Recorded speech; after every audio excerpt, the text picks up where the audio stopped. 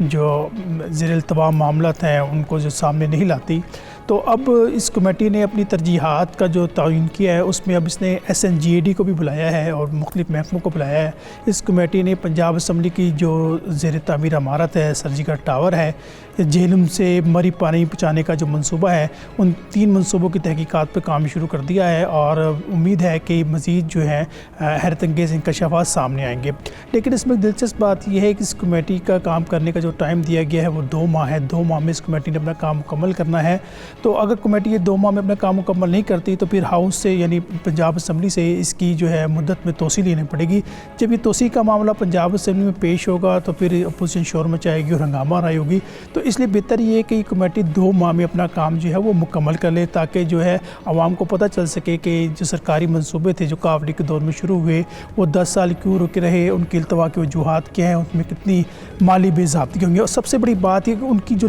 اصل لاگت تھی اب اس میں کتنا اضافہ ہو چکا ہے. اس سے قبل میاں محمود رشید جو صوبائی وزیر ہاؤسنگ کے, انہوں نے پنجاب اسمبلی کے فلور میں وقفہ سوالات میں بتایا تھا کہ جہلم سے جو مری پانی پہنچانے کا منصوبہ تھا اس میں اربوں روپے کی لاگت میں اضافہ ہو چکا ہے. تو یہ بڑا حیرت انگیز انکشافات کیے انہوں نے فلور آف دی ہاؤس پہ. تو انہوں نے بتایا کہ پائپ وہاں پڑے ہیں اور مطلب یہ سارا ایسا لگتا تھا جیسے سارا جان بوجھ کر کیا گیا ہے. اب کمیٹی نے پلاننگ اینڈ ڈیولپمنٹ بورڈ سے بھی اس بارے میں رائے لی ہے کہ یہ منصوبے التوا کا شکار کیوں ہوئے ہیں. لیکن وہ جس طرح میں نے پہلے کہا کہ روایتی طریقہ ہوتا ہے بیوروکریسی کا کہ وہ ہر بات میں ٹال مٹول سے کام لیتی ہے, تو انہوں نے کہا جی ہمارے پاس تو اس طرح کا کوئی ریکارڈ نہیں ہے, یہ محکمے کرتے ہیں, ہم تو مطلب ایک پل کا کردار ادا کرتے ہیں. اصل بات یہ ہے کہ بیوروکریسی جو اصل ریکارڈ ہے اس کو سامنے لائے اور کمیٹی کے سامنے پیش کرے تاکہ کمیٹی اپنا کام مکمل کرے. اب پنجاب اسمبلی کا اجلاس ہو رہا ہے, 10-12 دن یہ اجلاس 14 دن اجلاس رہے گا, پھر اس کمیٹی کا اجلاس نہیں. اس کمیٹی پہ جو پنجاب کے عوام کی نظریں بھی ہیں, اور سب سے بڑی بات ہے اس کمیٹی میں جو وزیر خزانہ بھی شامل ہے. تو اس لیے اس کمیٹی کو چاہیے کہ تیزی سے اپنا کام مکمل کرے اور جو ترجیحات کا تعین کیا ہے اس پر کمیٹی کو کام تو تیزی سے اپنا مکمل کرنا چاہیے. کیا اس لیے کوئی ٹائم لائن حتمی تاریخ کا تعین کیا گیا ہے کہ اس تاریخ تک آپ نے اپنا کام مکمل کرنا ہے؟ اور اس کے ساتھ ساتھ کمیٹی نے جو پارلیمانی کمیٹی ہے یہ صرف جو وفاقی متعلقہ وزراء رہے ہیں ان کے کردار کا تعین کرے گی, سیاسی شخصیات کے تعین تک اس کا دائرہ کار ہوگا, یا ایسے افسران جو اس منصوبوں کے مانیٹرنگ کے حوالے سے یا ایگزیکیوشن میں ذمہ دار تھے کیا ان کی ذمہ داری کا تعین بھی کیا جائے گا؟ جی کمیٹی کو 2 ماہ کا وقت دیا گیا ہے, 2 ماہ میں اس نے اپنا کام مکمل کرنا ہے. دوسرا جو اس کے TORs ہے, TORs میں لکھ دیا گیا ہے کہ اس کی کمیٹی جو ہے کسی بھی چیز کو زیر غور لا سکتی ہے, نہ صرف یہ تحقیقاتی منصوبے, اس کے علاوہ دیگر معاملات کو بھی زیر غور لا سکتی ہے. کمیٹی کا بنیادی کام یہی ہے کہ 2 بنیادی مطلب اس نے کام کرنے ہیں. ایک تو یہ کہ منصوبوں کی جو اصل لاگت ہے اس میں کتنا اضافہ ہوا, دوسرا یہ تاخیر کا ذمہ دار کون ہے. اب یہ ذمہ داری کا تعین کرنا